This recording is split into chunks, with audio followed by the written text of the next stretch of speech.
بسم اللہ الرحمن الرحیم الحمد للہ رب العالمین والصلاة والسلام علی اشرف المرسلین نبینا و سیدنا محمد وعلی آلہ و اصحابہ اجمعین۔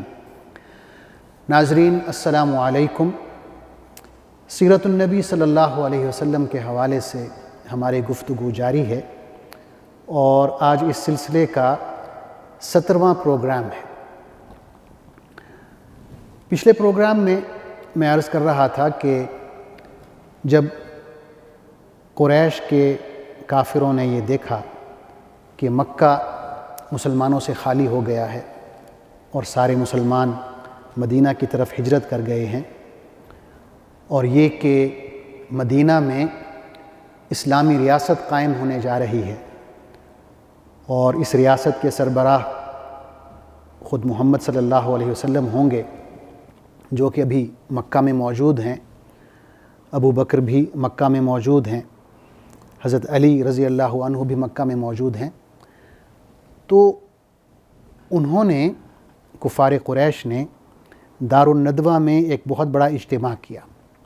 دارالندوہ ان کے مشورے کی جگہ تھی، اسے ایک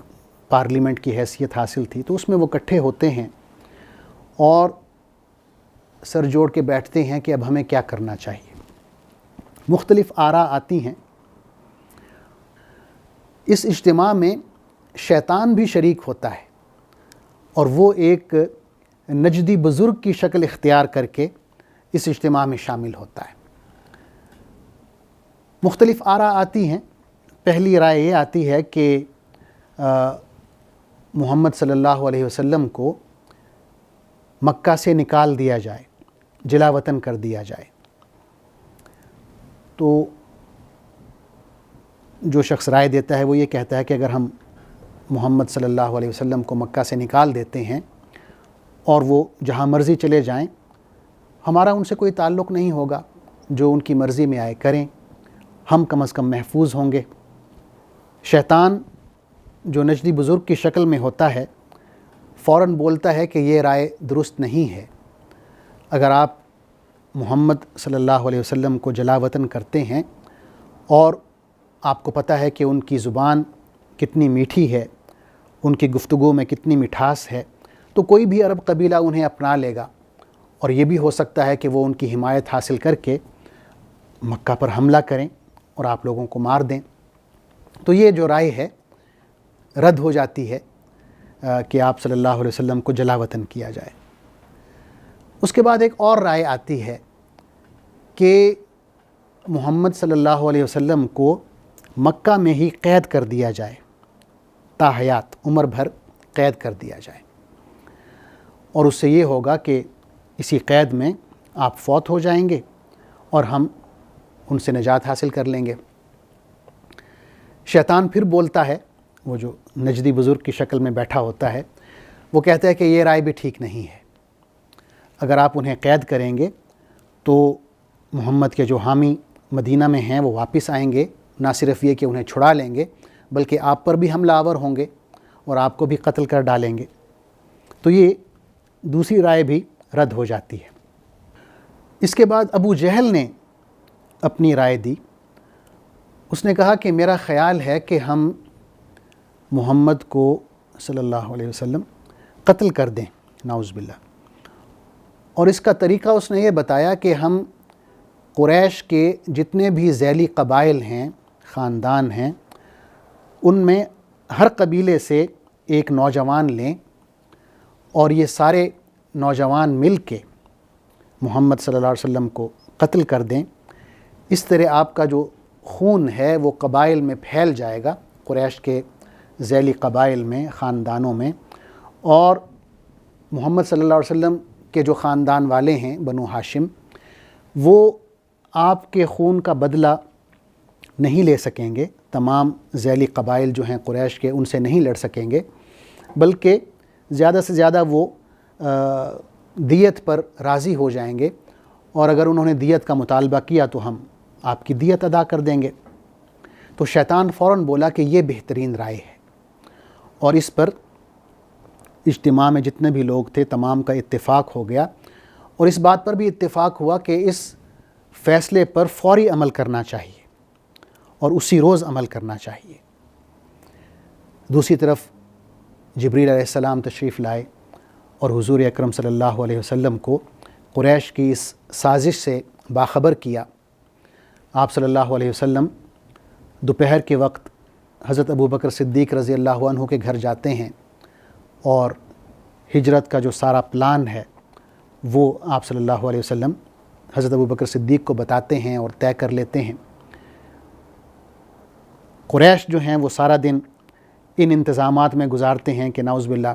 محمد صلی اللہ علیہ وسلم کو کس طرح قتل کرنا ہے۔ وہ قریش کے جتنے بھی ذیلی قبائل ہیں ان میں سے 11 لوگوں کا انتخاب کرتے ہیں۔ ان 11 آدمیوں میں خود ابو جہل بھی شامل ہے اور حضور اکرم صلی اللہ علیہ وسلم کا سگا چچا ابو لہب بھی شامل ہوتا ہے۔ جبریل علیہ السلام اللہ تعالیٰ کا یہ پیغام بھی آپ صلی اللہ علیہ وسلم تک پہنچاتے ہیں کہ آج رات آپ صلی اللہ علیہ وسلم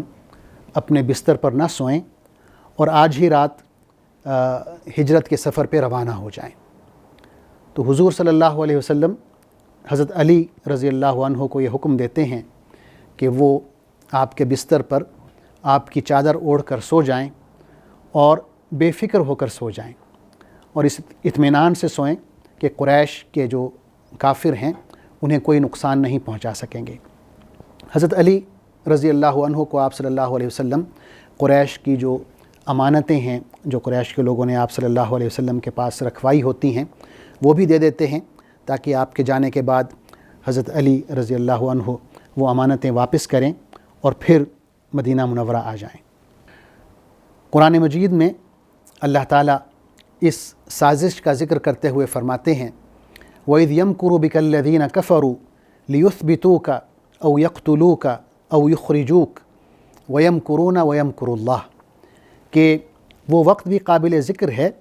جب کافر آپ صلی اللہ علیہ وسلم کے خلاف تدبیریں سوچ رہے تھے کہ آپ کو قید کر دیں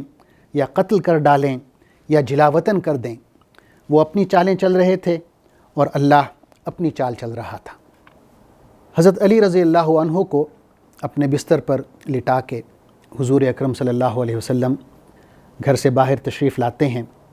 ان لوگوں کو دیکھتے ہیں جو ننگی تلواریں ہاتھ میں لیے کھڑے ہیں۔ آپ صلی اللہ علیہ وسلم زمین سے مٹھی بھر مٹی اٹھاتے ہیں اور ان سب کے سروں پر ڈالتے ہوئے چلے جاتے ہیں۔ اللہ تعالیٰ ان لوگوں کو اندھا کر دیتے ہیں اور یہ آپ صلی اللہ علیہ وسلم کو دیکھ نہیں پاتے۔ اللہ تعالیٰ نے سورہ یاسین میں اس واقعے کا ذکر کیا کہ کس طرح اللہ تعالیٰ نے ان کافروں کو جو آپ صلی اللہ علیہ وسلم کو قتل کرنے کی نیت سے آئے ہوئے تھے اندھا کر دیا اور یہ لوگ آپ صلی اللہ علیہ وسلم کو نہیں دیکھ سکے۔ سورہ یاسین میں ارشاد باری تعالیٰ ہے وَجَعَلْنَا مِن بَيْنِ أَيْدِيهِمْ سَدًّا وَمِن خَلْفِهِمْ سَدًّا فَأَغْشَيْنَاهُمْ فَهُمْ لَا يُبْصِرُونَ کہ ہم نے ایک دیوار ان کے آگے کھڑی کر دی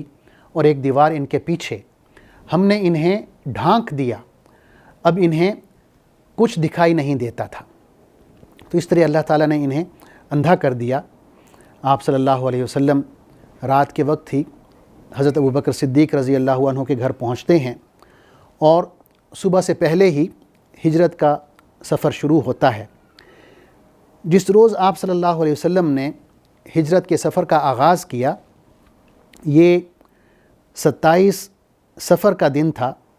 اور نبوت کا 14واں سال تھا۔ انگریزی اعتبار سے تاریخ 12 ستمبر سن 622 بنتی ہے۔ احادیث میں آتا ہے کہ غار ثور میں حضرت ابو بکر صدیق رضی اللہ عنہ پہلے داخل ہوتے ہیں، غار کو اچھی طرح صاف کرتے ہیں، اس میں جو سوراخ ہیں وہ کپڑوں سے بند کرتے ہیں۔ ایک سوراخ ہے جس کے لیے کپڑا نہیں بچتا تو آپ اپنا پاؤں وہاں پہ رکھ دیتے ہیں اور پھر آپ صلی اللہ علیہ وسلم کو اندر بلاتے ہیں۔ آپ صلی اللہ علیہ وسلم اندر تشریف لاتے ہیں اور حضرت ابو بکر صدیق رضی اللہ عنہ کی گود میں سر رکھ کے آپ سو جاتے ہیں۔ اسی دوران ایسا ہوتا ہے کہ وہ سوراخ جس میں حضرت ابو بکر صدیق نے پاؤں رکھا ہوتا ہے وہاں کوئی بچھو آپ کو ڈس لیتا ہے، لیکن آپ ہلتے نہیں تاکہ حضور صلی اللہ علیہ وسلم جاگ نہ جائیں، بے آرام نہ ہوں، لیکن تکلیف اتنی زیادہ ہوتی ہے کہ آپ کے آنسو بہنے لگتے ہیں اور حضور صلی اللہ علیہ وسلم کے چہرے پر گرتے ہیں۔ آپ جاگ جاتے ہیں، پوچھتے ہیں کہ ابو بکر کیا ہوا؟ تو کہتے ہیں کہ یا رسول اللہ مجھے بچھو نے ڈس لیا ہے۔ تو آپ صلی اللہ علیہ وسلم اپنا لعاب مبارک اس زخم پہ لگاتے ہیں اور وہ زخم بالکل ٹھیک ہو جاتا ہے۔ اسی دوران ہم دیکھتے ہیں کہ حضرت ابوبکر صدیق رضی اللہ عنہ کے بیٹے جناب عبداللہ اور آپ کی بیٹی حضرت اسماء رضی اللہ عنہا آپ صلی اللہ علیہ وسلم کے لیے قریش کی خبریں لاتی ہیں، کھانا لاتے ہیں، اور اسی طرح ابوبکر صدیق کے ایک آزاد کردہ غلام ہیں عامر بن فہیرہ، وہ بکریاں چراتے چراتے غار تک جاتے ہیں اور کھانا پہنچاتے ہیں، اور پھر اس راستے پر جس پر جناب ابوبکر صدیق کے بیٹے عبداللہ آئے تھے اسی پر آتے ہیں تاکہ آپ کے جو قدموں کے نشانات ہیں وہ بکریوں کے ریوڑ کے ذریعے ان نشانات کو مٹایا جائے۔ یہ 3 دن اس طرح کرتے رہتے ہیں، کیونکہ آپ صلی اللہ علیہ وسلم اور حضرت ابوبکر صدیق 3 دن غار ثور میں قیام کرتے ہیں۔ دوسری طرف جب قریش کو یہ پتہ چلتا ہے کہ آپ صلی اللہ علیہ وسلم مکہ سے نکل گئے ہیں تو وہ غصے سے پاگل ہو جاتے ہیں، یعنی ان کے وہم و گمان میں بھی نہیں ہوتا کہ اتنا کڑا پہرا ہم نے دیا ہوا تھا، محمد صلی اللہ علیہ وسلم کے گھر کا محاصرہ کیا ہوا تھا، اور اس کے باوجود آپ وہاں سے نکل گئے، اور صبح جب انہوں نے دیکھا کہ ساری رات آپ نہیں نکلے تو انہوں نے حملہ کیا گھر پہ اور دیکھا کہ آپ صلی اللہ علیہ وسلم کے بستر پہ حضرت علی تھے۔ انہیں دیکھ کر آپ مایوس ہوئے۔ تو جب یہ خبر پھیلی کہ محمد صلی اللہ علیہ وسلم مکہ میں نہیں ہیں اور بحفاظت مکہ سے چلے گئے ہیں، تو قریش نے ایک فوری اجتماع کیا، ایک میٹنگ بلائی اور اس میں یہ فیصلہ کیا کہ جو شخص بھی محمد صلی اللہ علیہ وسلم کو پکڑ کر لاتا ہے، زندہ حالت میں لاتا ہے یا نعوذ باللہ مردہ حالت میں لاتا ہے، تو اسے 100 اونٹنیاں بطور انعام کے دی جائیں گی۔ یہ ایک بہت بڑا انعام تھا اس زمانے میں۔ تو اس انعام کی لالچ میں بہت سے لوگ نکل پڑتے ہیں، بہت سے ایسے لوگ جو پیشہ ور کھوجی ہیں، یعنی جو پاؤں کے نشانات پہچانتے ہیں اور پاؤں کے نشانات دیکھ کر پیچھا کرتے ہیں اور اس شخص تک پہنچ جاتے ہیں، یہ لوگ بھی حرکت میں آتے ہیں، اور ان میں بعض ایسے ہیں جو واقعی غار ثور تک پہنچ جاتے ہیں۔ صحیح بخاری میں ہے، حضرت ابوبکر رضی اللہ عنہ خود روایت کرتے ہیں، فرماتے ہیں کہ غار ثور میں جب میں آپ صلی اللہ علیہ وسلم کے ساتھ تھا، میں نے دیکھا کہ غار کے منہ پر مجھے کچھ لوگوں کے پاؤں نظر آئے۔ میں نے کہا کہ یا رسول اللہ، اگر کسی نے ذرا نیچے ہو کر دیکھا تو ہمیں فوراً دیکھ لے گا۔ تو حضور صلی اللہ علیہ وسلم نے فرمایا، ما ظنک یا ابا بکر باثنین اللہ ثالثہما، کہ ابو بکر تمہارا کیا خیال ہے ان 2 لوگوں کے بارے میں کہ جن کا تیسرا خود اللہ تعالیٰ ہو۔ تو آپ صلی اللہ علیہ وسلم نے حضرت ابو بکر کو ان الفاظ سے تسلی دی، اور اللہ تعالیٰ نے بھی آپ صلی اللہ علیہ وسلم کی تائید میں قرآن مجید نازل فرمایا۔ سورہ توبہ میں ہم پڑھتے ہیں، إِلَّا تَنْصُرُوهُ فَقَدْ نَصَرَهُ اللَّهُ إِذْ أَخْرَجَهُ الَّذِينَ كَفَرُوا ثَانِيَ اثْنَيْنِ إِذْ هُمَا فِي الْغَارِ إِذْ يَقُولُ لِصَاحِبِهِ لَا تَحْزَنْ إِنَّ اللَّهَ مَعَنَا، کہ تم نے اگر نبی کی مدد نہ کی تو کوئی پرواہ نہیں، اللہ نے اس کی مدد اس وقت بھی کی جب کافروں نے اسے نکال دیا تھا، جب غار میں صرف 2 آدمی تھے جن میں دوسرے اللہ کے نبی تھے جو اپنے صحابی سے کہہ رہے تھے کہ غم نہ کرو، اللہ ہمارے ساتھ ہے۔ غار ثور میں 3 دن قیام کرنے کے بعد نبوت کے 14ویں سال کے شروع میں 1 ربیع الاول کا دن ہے،